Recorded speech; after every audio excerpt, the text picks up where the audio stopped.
from week to week, I don't know what we're going to do. You know, from practice to practice, I do. But we got to translate that into the games. You got to be crazy if you can't see the direction that we're headed. Just because it's a big team, that don't mean we tip our cap and be like, okay, at least we get blown out now. There's no excuses. The spotlight ain't too much. The media ain't too much. There's nothing that's too much. Following their 48-41 defeat by the USC Trojans, Coach Deion Sanders and quarterback Shedeur Sanders shared on the valiant comeback they had from being down 34-7 before halftime, to playing without safety Shiloh Sanders and two-way player Travis Hunter, the battle between Caleb Williams and Shedeur Sanders, and the bright future of Colorado football. But first, let's hear from Coach Prime. A wonderful win. Joking. Wonderful game. Played our hearts out. I just addressed the team and told them that I love each and every one of them, and coaches included, because they were resilient. They did not give up when they had multiple opportunities to give up. They fought to the end. We sustained injuries. Next man up came in and did their thing. Marion played his butt off. I think he had a $196. Who else? Several guys played. Kamani came in and contributed tremendously. Did a great job going in. Still had some special teams weren't special. As normal, we got to fix this. We say this every week, but we truly got to fix this one way or another. Running game showed its face, and you see how better the offense flowed with the running game. We still getting out to tardy starts. We got to come out ready to play it. I don't know. I got to fix that myself personally. We can't come out and make a surge, and right before halftime, then we start saying, okay, we're in the game. They played wonderfully. The quarterback was resilient. They ran the ball. They had hit us with some big play screens and some backside things. But, you know, coaches always say, we didn't do this or we didn't do that. They force you into doing certain things and they force you into making mistakes. But we got to just fix the little issues that we're having. And I don't know if that's age. I don't know if that's just new to the systems. But overall, I'm really proud of not only the young men, the coaches, the fan base, the student body, all of you. I'm truly proud of the way we represented Boulder today. I really am. Let's go. Hi, Deion. How you doing? Good. So, Deion, the throw that Shedeur made to Omarion in the end zone on 4th and 5, we just asked him about it, and it's just like another play. Right. Not really impressed with himself. Right. I want to ask you two things. One, when you saw that play, that's a play that is beyond an NFL play. There was no space. Right. He found some place to get it in. Where does that part of him come from? And do you remember any moments when you were raising him that he started to show that kind of acumen on the field? Well, his nickname in my phone, and most of you know this, follows us, is Grown. He's very mature. Grown, Grown. He's very mature for his age. He's very confident. He don't flinch. He never gets flustered. He's a most sight quarterback in college football, and you can tell with the way he carry himself. He's just a kid that we all knew, and a multitude of our fans know, and some of you wonderful and brilliant writers know, that if we would have got that ball last, we were going to go down and score. We knew that. We know that. Everybody in here knows that. His teammates knew that. And that's just what he brings to the table. He's unflappable. And he's very wise and understanding on the whys and the because in what he sees out there on the field. He thinks a multitude of things through, but he's a dynamic athlete and a dynamic young man. I'm proud to be his father and his coach. Yes. Coach Prime, I heard an echo from Shedeur, accountability. Yes. Athlete, I understand that. Yes. And that is a true championship mind. And congratulations on Amari's performance was incredible. In the locker room, is that an echo among everyone, holding themselves accountable? Well, not early on, no, not whatsoever. You got to understand that you can only hold people accountable when you're doing your job. You can't go around here holding everybody accountable when you're not doing your job. So the more that these young men do their jobs and do it like the expectation that we have of them, then they can hold others accountable. But they're tremendous reluctant. There's only a few guys on this team that consistently, you know what you're going to get week in and week out, as well as practice. So once that continues, I didn't think we was going to get that from Mario. I ain't seen that yet. No, I mean, he hadn't practiced well. That's why he hadn't played. But he was forced into action, and he showed up and showed out, and we celebrated him after the game because of how he stepped up. And now I'm pretty certain that his confidence is going to soar through the roof. So now we could really call set plays for him and really depend on him a lot more, because when he could take the pressure off Xavier and Jimmy, that, and in the running game as well, that's tremendous. But I'm proud of him. Yes, sir. Coach Prime, even in Jackson State, sometimes your teams got off to a slow start. Jackson State, where we get Jackson State from and all this going on? All this going on, where we get that? But when you all flip the switch, it's almost like a completely different team. Than True. Today. True. How do you all get that at the beginning of the games? That's game planning, that's scripting, that's going out there understanding what's at hand, and we don't need to get warmed up to do this. We got to come out smoking and ready to go. Like when we come out the locker room, we're ready. In between the kickoff and the first series or the second series, that's when we have a little like a daisical type of effort, but that's going to have to come from the coaching staff as well as the OCs and the DCs to make sure they put us in the right situation so that we're ready to go and understand the personnel that you have out there on the field, and making sure we could call certain things that they can fulfill, so to speak. Great question. Next question's right here. Yes, sir. Ariel. Yes. So you talked about how you were really proud of this resilient team. I don't know whether or not you believe in moral victories. Your son doesn't. I don't. Your son doesn't. I don't. No, I don't. He said he doesn't either. No. But is this, at least the second half team, is that the team that you imagined you would have when you stepped foot on this field? No. The team I imagine would play 4 solid quarters and be really physical and really tough and definitive and just make our mark and leave an impression on not only the opposing team but the coaching staff as well as our fan base. That's what we want to do. We yet to have an identity. I challenged them all week on what's our identity. I don't know who we are. From week to week, I don't know what we're going to do. You know, from practice to practice, I do. But we got to translate that into the games. So we're still searching for our true identity. Was that close to an identity?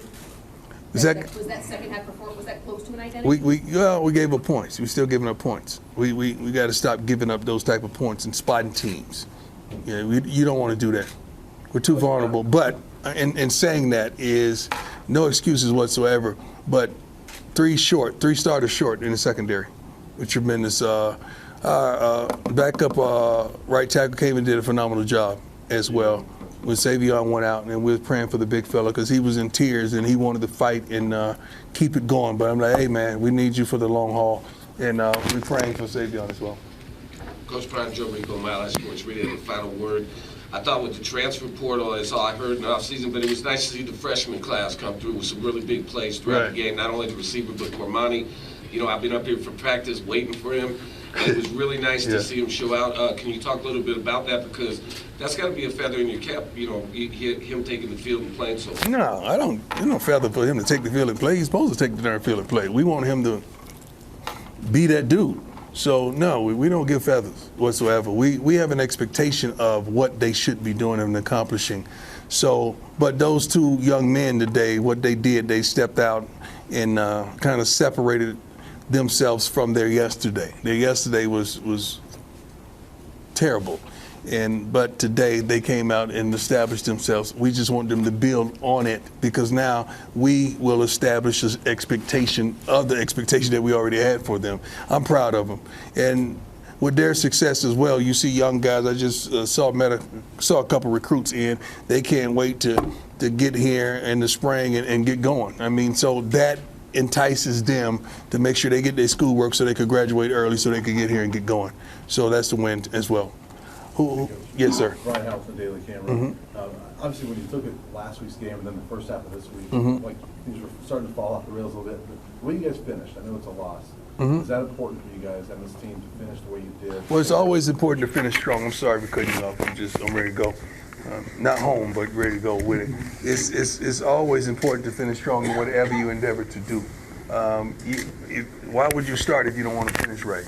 And I've always prided myself on finishing strong, not only as a player but as a coach as well.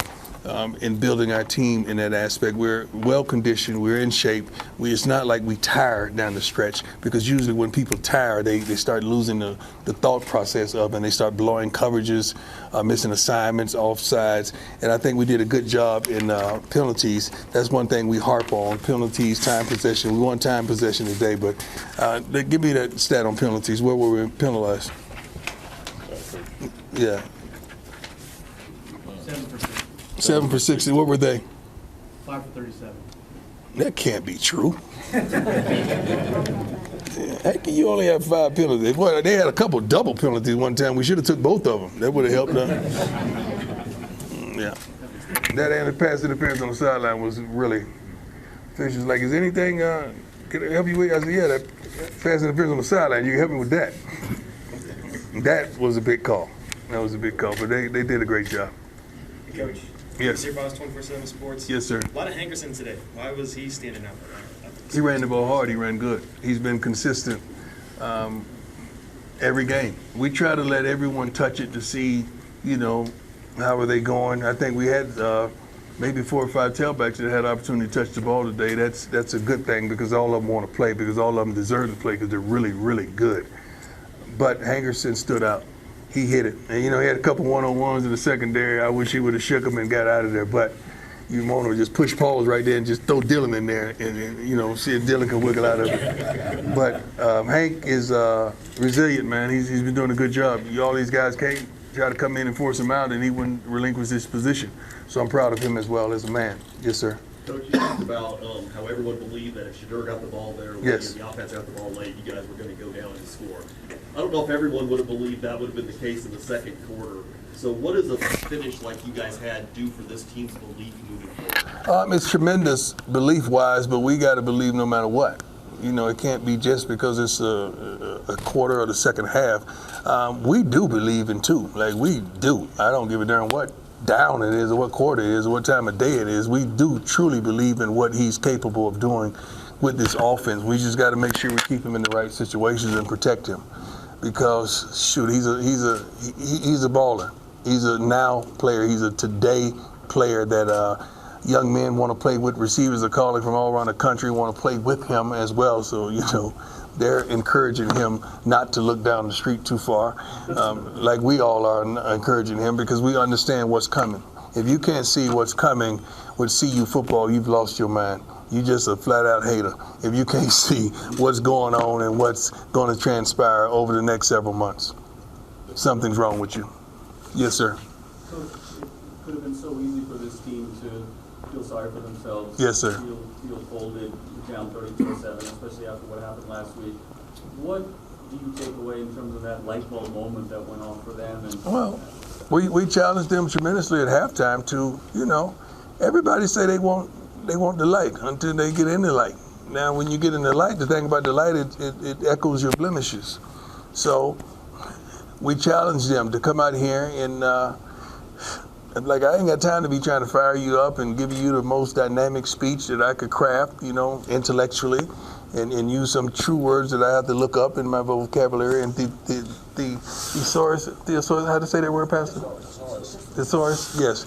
I ain't got time for that today. I just wanted to come out there. I want them to lift me up, motivate me, encourage me. Not that I needed it, but I wanted to flip the script on them, because I knew what they had in them. All they had to do is believe. And regardless of the color of the uniforms on the opposing team, they just have to believe. And that's something that they're doing week in and week out. It's growing. You touched on recruits. You came from Michigan, Bryce Underwood, and Aaron Walker was here last week. You had 3 other athletes from Michigan, Cass Tech, West Bloomfield, and I can't think of it. River Rouge. What's going on in Michigan that you got to come grab on? Yeah, I guess you guys are raising dogs. Hey. Yeah, if you're raising dogs, that ain't hard to find. All right. Raising cats, I am. Hey, you know. Hi, Coach. How you doing? Good, how are you? Excellent. USC Sports Report. What did you think of Cormani McClain's performance today? From the naked eye, I think he played well. I will have to watch the film to make sure, it is what it is. So it's hard. It's hard to say now. Then you go in and watch the film and you don't know. So I want to really reserve that to watching the film. But I'm proud of him for just even stepping up to the challenge to get his butt in there and make a difference. I'm proud of him. I really am. Do you think he's been applying what you've been saying to him? You'd be a fool not to, because you're not going to play if you don't. You're going to sit right over there, probably where you sitting at, and watch. But I'm proud of the kid. I'm not going to change. So somebody's going to have to. Yes, sir. Hi, Coach. Okay. Hi, Coach Carney. How you doing? Valerie Wardlock from the Los Angeles Sentinel. Outside of the state of Colorado, you have thousands of people who have embraced your mission here, the team here. Is the team aware of that? And what are your thoughts about all of the love you're receiving? I don't know if it's all love. I don't think it's all love. You haven't checked the responses for the coaches that we participate against. But we're excited, truly, with the attention that's warranted to this wonderful, beautiful university. I'm excited and elated to be the coach here. I'm excited to really talk about the wonderful attributes that we possess. The young men, they don't see it because they're in it. Oftentimes we could step a foot out of it and we see it from another viewpoint and an vantage point, but they don't see it, and they're so young. I didn't see it either when I was in college or early in my pro career. But I am happy and thankful that we are a voice of hope, of just desire and want. I think that's the thing that's touching souls around the country, that that down and out person, that person that no one believes in, that person that no one desires, that person that stepped over and stepped by and stepped through and stepped past, that we represent that person, because no one wants to see what we're doing.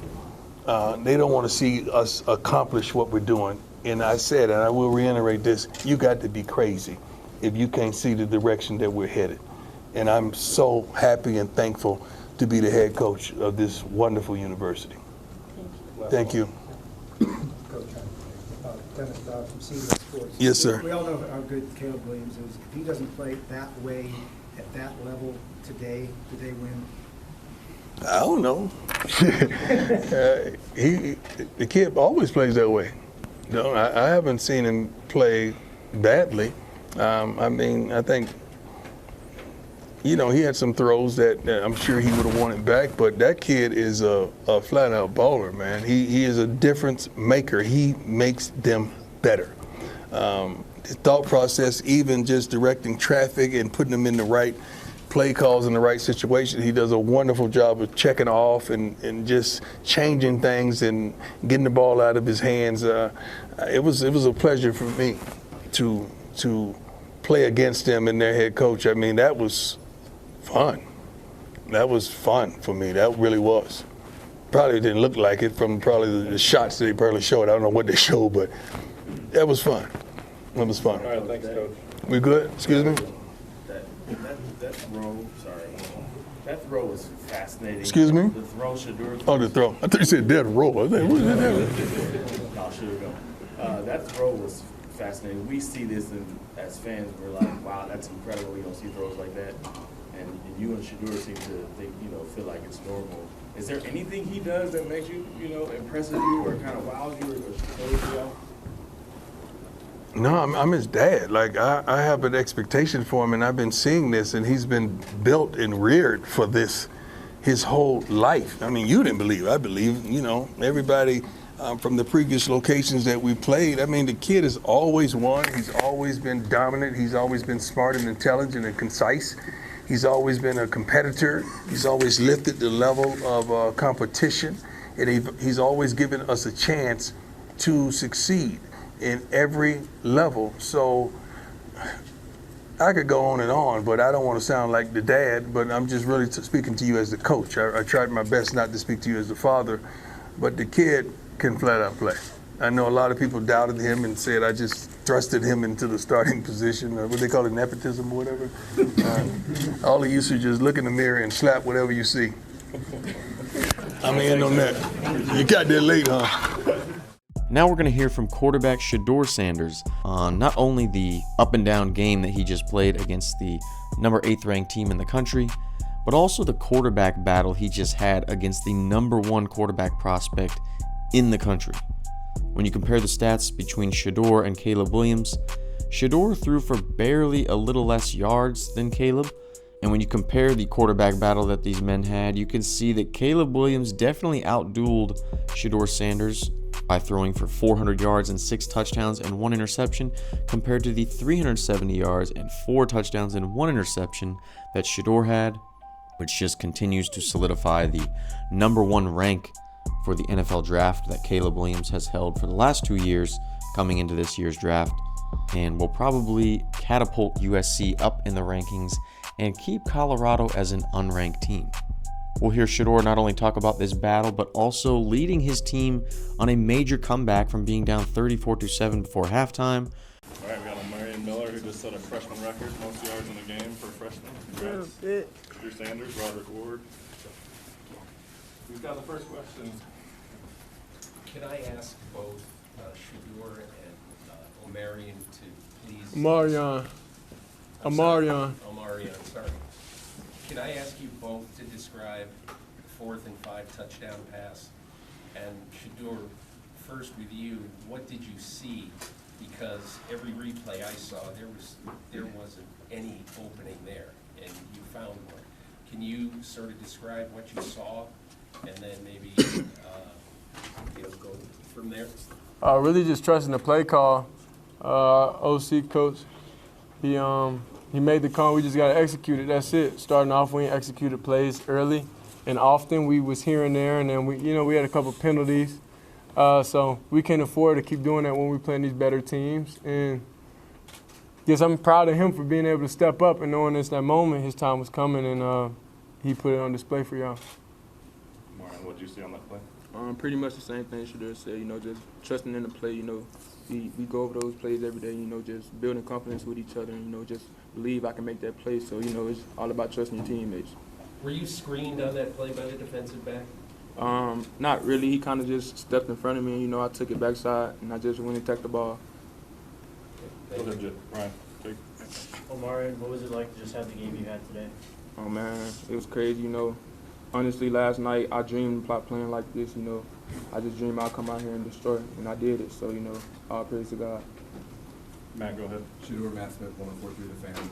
You want to just take us through the last 6 minutes? You guys got the ball back, I think, at 5:58 with 1 timeout left. It felt like maybe there's some communication issues, or maybe just took a long time to get things in. What was going on? Really, all 11 players on the field wasn't going to execute that exact play call. So my thing is, I'd rather take our time, rather than have a negative play and stuff like that. So that goes on me for not controlling the offense and not controlling everybody knowing what to do in that specific play.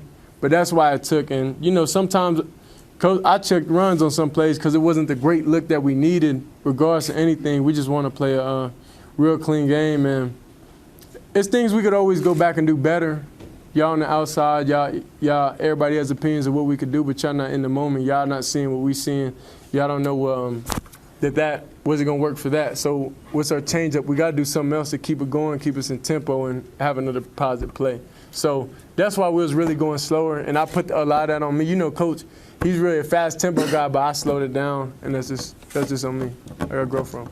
Just in that vein real quick, you talked about you ran the ball, you checked into some runs. You guys ran the football on the whole much better today. What did you see out of the running game, and do you think there's some stuff to take forward? It wasn't even what I seen. It was basically just follow the keys, understand what call's called, and all of us having a understanding of what the play call is and execute it. These are the same plays we've been running forever. Like, everybody runs power, everybody runs zone. Like, that's what it is. It's about just the players executing it.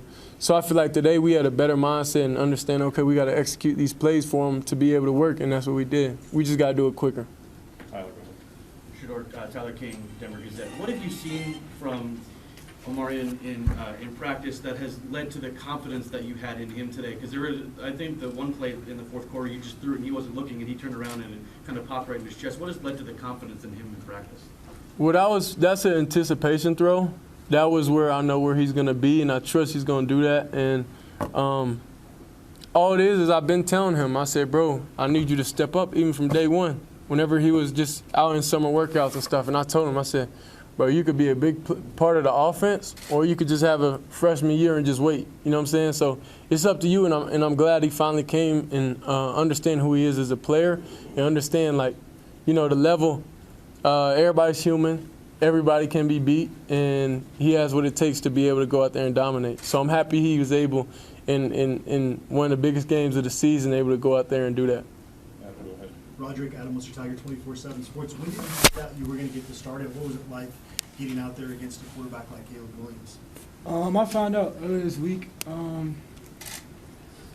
It wasn't a shocker to me because being a grad transfer, I got experience, so I was ready for the moment. I can tell you this whole week, I probably wasn't able to sleep a lot. I'll wake up in the middle of the night thinking about it, and just playing against a quarterback like Caleb Williams, man, that's a dream. It's a dream, man, playing against the Heisman quarterback from last year. It's a dream. I wouldn't want to be nowhere else than what I was today. I feel like I gave everything I had. There's still some stuff we got to correct as a defense, but overall, man, it was a dream come true, man. Go ahead, Mark. Mark Hisla, Denver Post, for Shedeur. Your attitude and the team's attitude, it's 34-7 with just a minute left in the first half. And second, you played against the best quarterback, college quarterback in the country. How do you think you fared? Wait, say that one more time? How do you personally? No, I was saying the first part. You're down 34-7 with a minute left in the first half. What's your attitude at that point and the team's attitude? Plays play for what it is. Understand they just executed plays. That's why they was up. We didn't execute our plays, and that's why we weren't. It goes again like in practice. Like, you just can't get bored with the easy things. We just had to lock in and understand, look, this is not going to be a recap of what happened last week, and we're just not going out like that. So we got to, whatever it takes. And that was the whole motto this week, and that's how I prepare mentally. Like, whatever it takes, we'll do it and just put everything on the line. So really just getting in that zone and having everybody get in that zone off rip and off the beginning, then that's what will help us, you know, have not get in those great deficits, especially when you're playing a good offense and a great quarterback. Relish being on the same stage as Caleb? Did you enjoy being on the same stage as Caleb? I mean, I feel like my stage is my stage. You know, I don't think he's a great player, but it's not, oh, I'm on his stage and anything like that. Like, you know, we got the attention, we got everything we need. I'm comfortable. I'm good on, you know, how everything I'm doing. So it's not really a stage. It's just a big game. That's it. I feel like every game, it was millions of viewers and everything. So the stage is for y'all to set and stuff like that. Ours is just to go out there and play against human beings. For Roderick, Jack Carlo, Buffalo's Wire. Just what changed for you guys defensively? I think you allowed about half as many yards. USC in the second half. Just what changed for you guys? I just feel like we was able to play together. I feel like the first half, everybody was rah-rah and the energy was high. And once we finally came together in the second half and everybody calmed down and focused on their keys and had their eyes in the right place, there wasn't no stopping us, man. We were able to steamroll and get that train rolling and get the ball back in his hands. That's all we was trying to do, man. All right, I'll go ahead. Ariel Lucido, 9 News for Shedeur. Very simply first, do you believe in moral victories? Say it again? Do you believe in moral victories? Do you think this was a moral victory? I don't know what that means. Okay, then let's move on from there. What came together for you guys in the second half, and like, why do you believe that this second half of the game is who this team really is? I mean, it's going to get boring about what I'm saying because it's the same thing. Like, to football, all it's about is executing, getting into that zone, getting into that mind frame off the beginning. So it's really, those who don't understand, you won't know. Those who play sports will understand, like, getting into that, you can't hear nobody, but just focus on your job and assignment and trust the guy next to you. I trust in my O-line. I trust in all the receivers and stuff.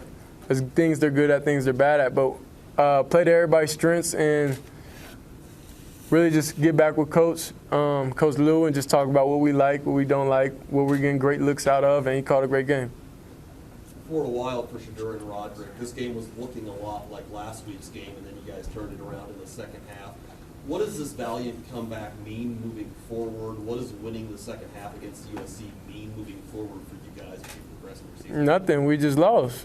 It don't just because it's a big team. That don't mean we tip our cap and be like, okay, at least we get blown out now. Like, nah, a loss is a loss. We all humans. We all put our pants on the same way. So it's just understanding this is the problem, and we gotta get to a solution and find a way to get to a solution. Start out fast and get in that zone. Yeah, and I'll piggyback off of what he said. Hey, it's a loss. A loss is a loss. After you lose like that, you go to the playbook, get your eyes right, get the stuff right in the film room, and come back next week. That's all you can do. Come back next week and go harder next week. Nikki Edwards, U Sports reporter for Omarion. Michael Irvin. Omarion. Omarion. Everybody, this is my man Omarion. He went for a lot of yards today. You know, he's a freshman. Y'all ain't see him much, but. Michael Irvin came up to you after the game, shared a message with you, and said you ran an NFL out route and then some. What did that message mean to you, and what's your response to that? It meant a lot, you know, coming from Michael Irvin. You know, that kind of pumped me up a little bit. You know, that message just telling me, you know, just keep working. You know, I got so much to prove. You know, this just one game. Y'all ain't seen none yet, really. So, just telling me keep working and just doing what I do best. Brian Howell from Boulder Daily Camera. Even though it is a loss, can you take momentum from the way you guys finished this game offensively after, obviously, Oregon didn't go well offensively in the first part of this game? Can you take something from the way you guys got things going?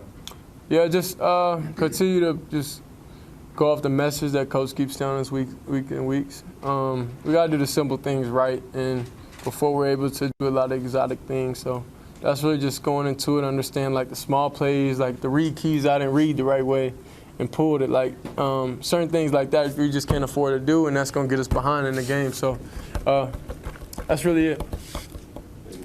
Shedeur, David Owen with The Athletic. How would you describe the mindset of this team after the last 2 weeks, and also what are some of the things that you feel like people don't understand about this offensive team? Oh, really? Well, today we kind of got a glimpse of who our identity is. When we play good football, we didn't really have a taste of that until, since week 1. So we're offensively, we know no matter what happens, we got to go out there and score every drive. So that's where I feel like we got our mindset in the second half, and we could take that from that and understand, look, we're able to get back to that point. We just got to be able to do that throughout the whole game and not just the second half. What about stuff that the people don't understand about this team and this offense?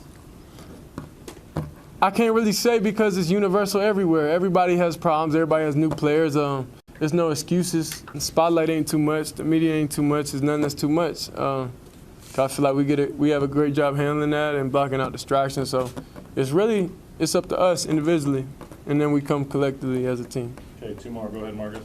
Yeah, Shedeur, you look to be a little bit hobbly when you take off for a run. Were you planning for something? How did you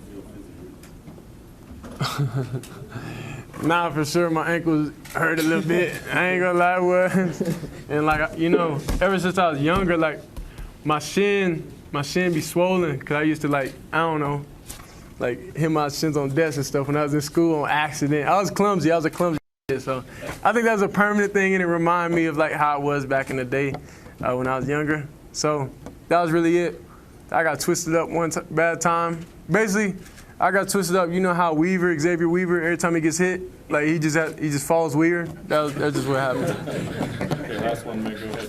Vic Miller, Fox 31. Shedeur, obviously the offense made a lot of strides today. I feel like the run game also made strides today. I think that started with you scrambling. Is that a conscious decision, or is that just in the moment seeing what you're able to get from the defense?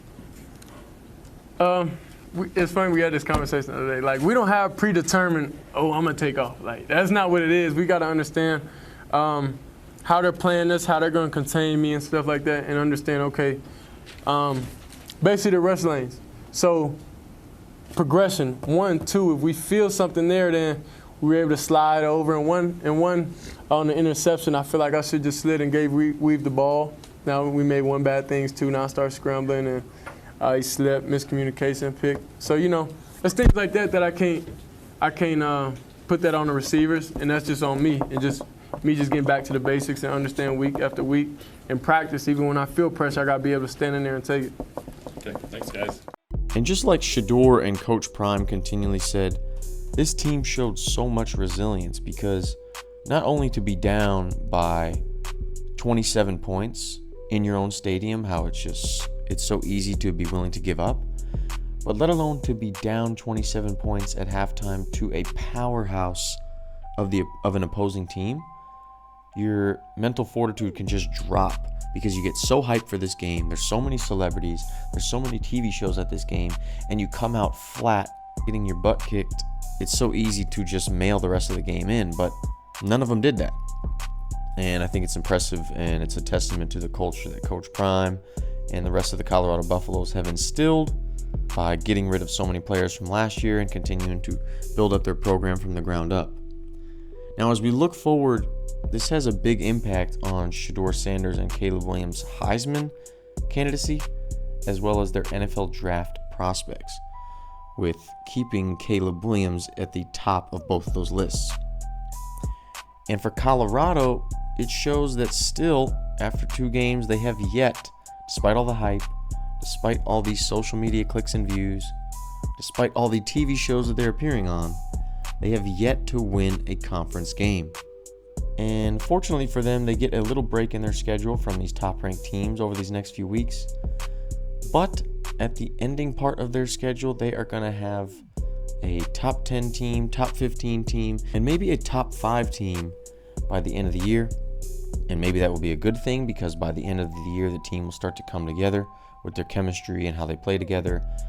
But it can also be more of a negative because so many guys get injured as the year progresses. But still, despite the amazing win that Colorado had in Week 1 against TCU, they have yet to prove themselves against other top-ranked teams, especially those in their own conference. Now, one other fortunate thing we have as news is that Travis Hunter should be returning soon, and safety Shiloh Sanders should be returning soon as well, and they'll be back at full strength in the coming weeks, so we can see them really at their top capabilities, because we've been missing out on that in the last 2 weeks, and that was when they played their best opponents of the year so far. Let me know what you think in the comments. Are you proud of the way that Coach Prime and his team are handling this, and that it was just expected that they were going to lose to such great teams? Or it's really disappointing and you expected them to play much better and actually win some of these important games? For me, I just think it's natural growing pains. They're starting the whole program over this year, so it makes sense they're going to lose to these long-established and extremely talented and well-recruited teams. If you want to see more videos like this, consider subscribing. Thanks for watching.